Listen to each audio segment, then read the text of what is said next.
Welcome to new lesson. कल के lesson में आपने सीखा था कि कैसे आप गूगल एड्स अकाउंट बना सकते हो। ये लेसन आपने इसलिए सीखा था, ये लेसन मैंने आपको इसलिए भेजा था क्योंकि कुछ दिन पहले मैंने आपको बताया था कैसे आप कीवर्ड रिसर्च कर सकते हो using Google ads keyword planner, right.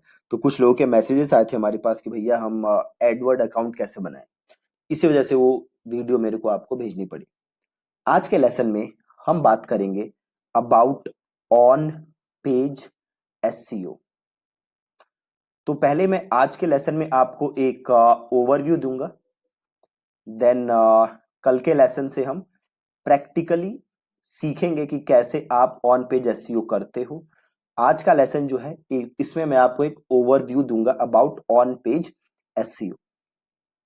तो जैसे आप नाम से ही समझ सकते हो ऑन पेज एसईओ के कि ऑन पेज एसईओ आपका क्या करता है। On page SEO is basically SEO जो कि आप कहां कर रहे हो, ऑन पेज। ठीक है, आपकी जो वेबसाइट का पेज है आप उस पेज के ऊपर जो एसईओ कर रहे हो उसको हम कहते हैं ऑन पेज एसईओ।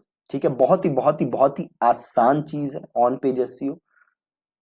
तो बस आप ध्यान से समझो कि होता क्या है ऑन पेज एसईओ, देन कल से आप प्रैक्टिकली करके सीखोगे। तो ऑन पेज एसईओ में क्या क्या चीजें होती हैं जो कि मेन होती हैं, राइट। तो सबसे पहले जो चीज है वो है आपका जो पेज है या आपका जो कंटेंट है उसका यूजर एक्सपीरियंस। ठीक है, इसका मतलब क्या है कि सपोज मैं आपके पेज पे गया, राइट। तो आपका जो पेज है वो बहुत ही ज्यादा इजी फ्लो में होना चाहिए। मुझे आसानी से चीजें पता चले कि अच्छा यहाँ पे ये है, यहाँ पे ये है, मुझे ये ऐसे करना है, मुझे ये ऐसे करना है। सारी चीजें मुझे आसानी से समझ आए, कुछ ज्यादा क्लटर्ड ना हो, हौच पौच ना हो, राइट। अगर कोई लेमैन भी आपकी वेबसाइट पे जाता है तो वो सारी चीजें इजीली समझ पाए, उसी को हम कहते हैं यूजर एक्सपीरियंस। आपकी वेबसाइट की लोड स्पीड अच्छी होनी चाहिए, चीजें बढ़िया से स्ट्रक्चर्ड होनी चाहिए आपके पेज पे, राइट। आपने देखी होंगी जो पहले की वेबसाइट्स होती थी वो काफी हौच पौच होती थी, एक ही पेज पे ऐसा लगता था पता नहीं क्या क्या भर दिया है, राइट। आपको ऐसे नहीं करना, आपको बड़ी स्ट्रक्चर्ड तरीके से बढ़िया तरीके से अपना पेज डिजाइन करना है ताकि यूजर हर चीज इजीली समझ सके, इजीली डाइजेस्ट कर सके। ठीक है, अगली चीज जो है जो कि आपकी ऑन पेज एसईओ में बहुत ही जरूरी है वो है आपका यूआरएल स्ट्रक्चर। ठीक है जी, क्या है आपका यूआरएल स्ट्रक्चर। ठीक है, अब मैं आपको ये दिखाता हूं कि यूआरएल स्ट्रक्चर क्या होता है। तो सपोज करिए मैं एक सर्च करता हूं बॉडी बिल्डिंग सप्लीमेंट्स। ठीक है, मैंने सर्च मारा बॉडी बिल्डिंग सप्लीमेंट्स, आप देख रहे हो ऊपर कुछ एड्स आ रही हैं। अब मैं थोड़ा नीचे आ जाता हूं, यहाँ पे एक एड आ रही है, the 8 best supplements for strength athletes and body builders. ठीक है, अब इसे क्लिक करते हैं। अब आप ये देखो, ये देख रहे हो, ये होता है यूआरएल स्ट्रक्चर। ठीक है, ये यूआरएल है, ये यूआरएल है आपका bodybuilding.com/content। अब देखो ये जो है ना, ये पूरा यूआरएल है। अब ये यूआरएल उतना अच्छा नहीं है क्योंकि ये काफी बड़ा है, बट स्टिल ये वेबसाइट रैंक क्यों हो रही है नंबर वन। ये वेबसाइट नंबर वन रैंक इसलिए हो रही है क्योंकि ये वेबसाइट है अथॉरिटी वेबसाइट। ये वेबसाइट है क्या, bodybuilding.com, राइट। याद है मैंने आपको कुछ दिन पहले बताया था, और ये देखो किसने आर्टिकल लिखा है, ये क्रिसी कैंडेल पीएचडी। मतलब ये जिसने लिखा था, याद है हमने पढ़ा था concept your money your life, है ना। अब देखो ये यूआरएल इतना बेकार है तभी भी वेबसाइट रैंक हो रही है। क्यों रैंक हो रही है, एक तो ये वेबसाइट की अथॉरिटी है इस फील्ड में, प्लस देखो कंटेंट लिखा किसने है। ठीक है, ये पीएचडी है, मतलब ये ऐसा पर्सन है जिसके ऊपर हम यकीन कर सकते हैं, ट्रस्ट कर सकते हैं। अब मैं यहाँ पे जाके इनका प्रोफाइल भी पढ़ सकते हो, देखो इनका पूरा प्रोफाइल दिया हुआ है, इनका पूरा बैकग्राउंड दिया हुआ है। अब इससे क्या होता है, इससे ट्रस्ट बिल्ड होता है। तो ये आप जो देख रहे हो ये होता है यूआरएल स्ट्रक्चर। ये यूआरएल स्ट्रक्चर उतना अच्छा नहीं है, बट अगेन ये रैंक हो रही है, रीजन मैंने आपको बताया। अब थोड़ा सा आप नीचे आ जाओ, अगेन ये देखो टॉप 50 बॉडी बिल्डिंग सप्लीमेंट। अब इसका देखो यूआरएल, अब अगेन ये भी देखो, ये भी यूआरएल स्ट्रक्चर बिल्कुल ही बेकार है, क्योंकि क्या आ रहा है bodybuilding.com/store/top50.htm। अब ये भी नहीं यहाँ पे लिखा कि ये टॉप 50 क्या है ना, तो टॉप 50 सप्लीमेंट्स लिखा होता तो ज्यादा अच्छा होता, बट ये उतना अच्छा नहीं है। आपको कोशिश करना है कि जो भी आपका यूआरएल हो वो क्या होना चाहिए, हमेशा हमेशा हमेशा आपका जो यूआरएल है वो हमेशा होना चाहिए एक तो रीडेबल, है ना, कि लोग उसे आसानी से पढ़ सकें। दूसरा क्या होना चाहिए, कीवर्ड रिच, कि उसके अंदर आपका कीवर्ड होना चाहिए। तीसरा क्या होना चाहिए, शॉर्ट होना चाहिए, नॉट टू लॉन्ग, ठीक है, ज्यादा बड़ा नहीं होना चाहिए, छोटा होना चाहिए, ठीक है। अगली चीज, कभी भी यूआरएल के अंदर अंडरस्कोर यूज नहीं करना, हमेशा क्या यूज करना है, हाइफन। कभी भी अंडरस्कोर यूज नहीं करना है, हमेशा यूज करना है हाइफन। तो थोड़ा सा और नीचे आओ और देखो वेबसाइट्स होंगी, देखो यहाँ पे है top 6 the 6 best supplements to gain muscle. अब ये देखो, ये जो है यूआरएल ये काफी अच्छा है, सप्लीमेंट्स फॉर मसल गेन। एक आपने चीज और ध्यान दी दोस्त, ये राइट देखो किसने लिखा है आर्टिकल, ग्रांट टिंसले, और ये क्या है बंदा, पीएचडी, ठीक है। एक चीज ध्यान से देखते रहो, ये किसने लिखा था, क्रिसी कैंडिल पीएचडी। ये तो वेबसाइट का लिंक ही था ना। एक काम और करते हैं और यूआरएल देखते हैं, ठीक है, ताकि ये कॉन्सेप्ट भी आपका प्रूफ हो जाए। अगली चीज क्या है, देखो हेल्थ कार्ट है ना, हेल्थ कार्ट क्या है, सिंपल प्रोडक्ट खुल गए, राइट। अगेन हेल्थ कार्ट भी क्या है, ट्रस्टेड वेबसाइट। अगली देखो क्या है, top10subs.com, इसमें क्या है, ये नॉर्मल बॉडी बिल्डिंग रिव्यू है। अब ये देखो, ये बहुत ही अच्छी वेबसाइट है जिससे आप काफी चीजें सीख सकते हो। और एक चीज देखो यहाँ पे भी, ये देखो क्या है, ये जो बंदा जिसने ये वाला लिखा है, अगेन ये बंदा भी क्या है, इस बंदे के पास या ये कोई लेडी है, एना रियसड्रॉप is a registered dietitian nutritionist with 11 year experience in the field of nutrition and diabetes. क्या बताओ, आप इन पे ट्रस्ट कर सकते हो, नहीं कर सकते, बिल्कुल कर सकते हो। तो अगेन यहाँ पे भी क्या चीज प्रूव हो गई कि आपके पास अथॉरिटी होनी चाहिए अगर आप ऐसा कंटेंट लिख रहे हो, ठीक है। तो अभी तक क्या चीज सीखा आपने, जो आपने योर मनी योर लाइफ के बारे में सीखा था वो भी कॉन्सेप्ट यहाँ पे प्रूव हो गया दोबारा, ठीक है। प्लस यूआरएल स्ट्रक्चर कैसा होना चाहिए, तो रीडेबल होना चाहिए, प्लस कीवर्ड होना चाहिए आपका उस यूआरएल के अंदर, प्लस ज्यादा लंबा नहीं होना चाहिए, प्लस कभी भी अंडरस्कोर यूज नहीं करना है कीवर्ड के अंदर, ठीक है। आगे के लेसन्स में मैं आपको प्रैक्टिकली करके दिखाऊंगा कि कैसे आप सेट करते हो। आज जस्ट आप समझ लो कि यूआरएल स्ट्रक्चर होना कैसे चाहिए। तो पहला पेज कंटेंट आपका कैसा होना चाहिए, यूजर एक्सपीरियंस अच्छा होना चाहिए। दूसरा यूआरएल स्ट्रक्चर। अब तीसरी चीज क्या है, तो तीसरी चीज है आपका साइट का जो आपका वेब पेज है उसका टाइटल टैग्स, ठीक है। क्या है, टाइटल टैग्स। अभी टाइटल टैग्स क्या होते हैं, बड़े ध्यान से देखना, 10 सेकंड के अंदर समझ जाओगे। मैंने सर्च क्या किया है, बॉडी बिल्डिंग सप्लीमेंट, ठीक है। ऐड हटा देते हैं, गूगल मैप हटा देते हैं, बाद में बात करेंगे गूगल मैप्स की।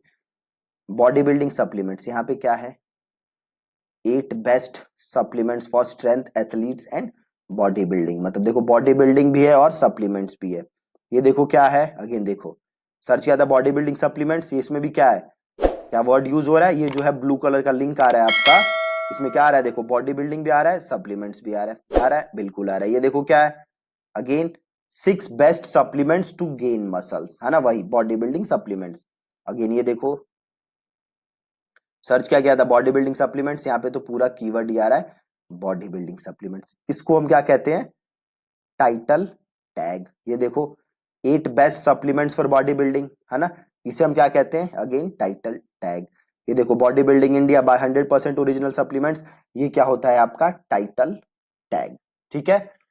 अगली चीज, अब देखो टाइटल टैग लिखते समय आपको क्या कोशिश करनी है, टाइटल टैग लिखते समय हमेशा ये कोशिश करनी है कि जो भी आपका कीवर्ड है वो आपके टाइटल के अंदर आए। क्या कोशिश करनी है? जो भी आपका कीवर्ड है वो टाइटल के अंदर आए, ये आपको कोशिश करनी है जब भी आप टाइटल अपना लिखोगे। कैसे लिखोगे मैं आपको सिखाऊंगा आगे के लेसन में। टाइटल टैग के बाद क्या चीज आती है? टाइटल टैग के बाद एक चीज आती है मेटा डिस्क्रिप्शन। मेटा डिस्क्रिप्शन क्या है जी? देखो, ये आपने देखा, ये क्या था? Title tag. अब इसके नीचे ये जो लिखा आ रहा है ना, ये क्या है? Meta description. ठीक है, ये क्या है? Meta description. अब देखो, मेटा डिस्क्रिप्शन का आपके रैंक होने में डायरेक्ट कोई इंपैक्ट नहीं है। ठीक है, मेटा डिस्क्रिप्शन का आपके रैंक होने में डायरेक्ट इंपैक्ट नहीं है, बट मेटा डिस्क्रिप्शन से किस चीज पे फर्क पड़ता है कि लोग आपकी इस रैंकिंग पे क्लिक करेंगे कि नहीं करेंगे। क्योंकि अगर यहाँ पे लोगों ने थोड़ा सा पढ़ा और उन्हें ऐसा लगता है कि अच्छा यहाँ पे तो वही बात हो रही है जो आप सर्च कर रहे हो, तो लोग इस पे क्लिक करेंगे।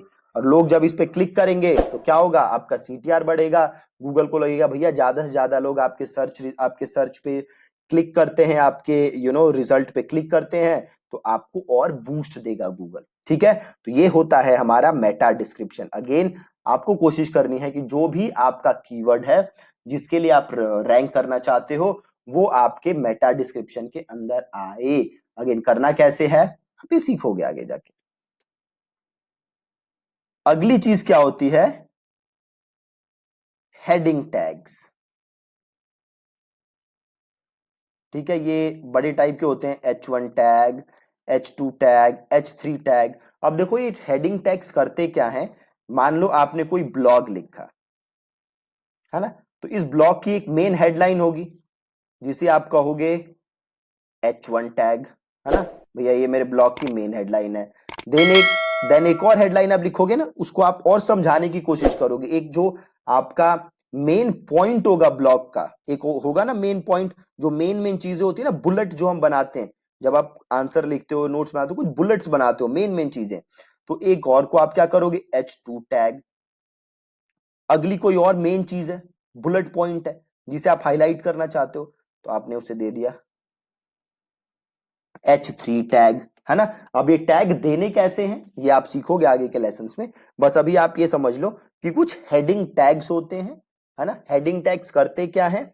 ये आपका जो ब्लॉग है उसकी जो इंपॉर्टेंट चीजें हैं बेसिकली उसको आप हाईलाइट करते हो through heading tags. Again heading tags कैसे लिखनी है ये आप आगे के लेसन्स में सीखोगे। अभी बस आप एक ओवरव्यू समझो। अगली चीज क्या है? अगली चीज है इंटरलिंकिंग। ठीक है जी, इंटरलिंकिंग।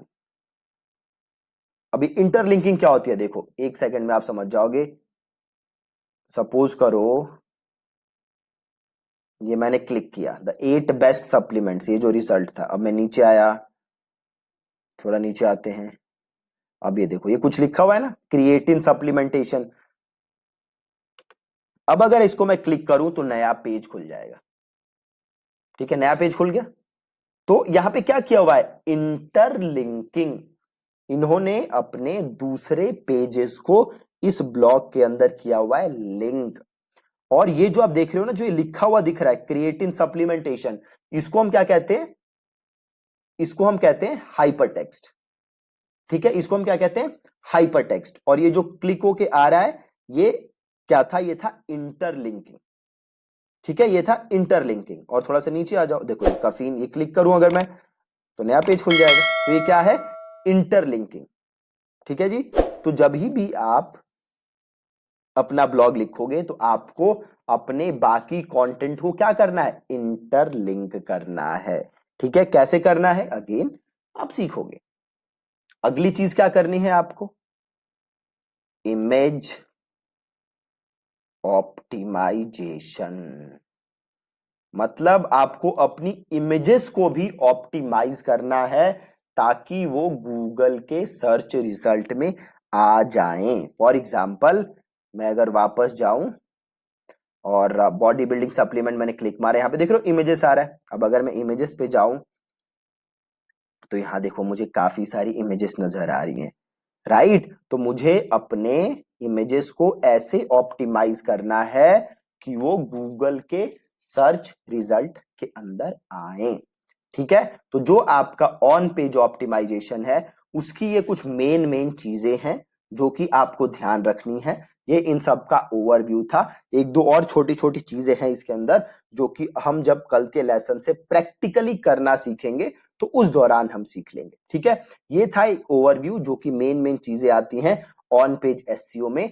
कल से हम इसको प्रैक्टिकली करना सीखेंगे कि कैसे सारी चीजें करनी है, कैसे आपका पेज का स्ट्रक्चर होना चाहिए, प्रैक्टिकली कैसे करना है वो हम सीखेंगे कल के लेसन में, कल के लेसन से। बट उसके पहले आपको एक पता होना चाहिए कि चीजें होती क्या हैं और क्या क्या होती हैं। ठीक है, so that's it from today's lesson. Thank you so much for watching this video.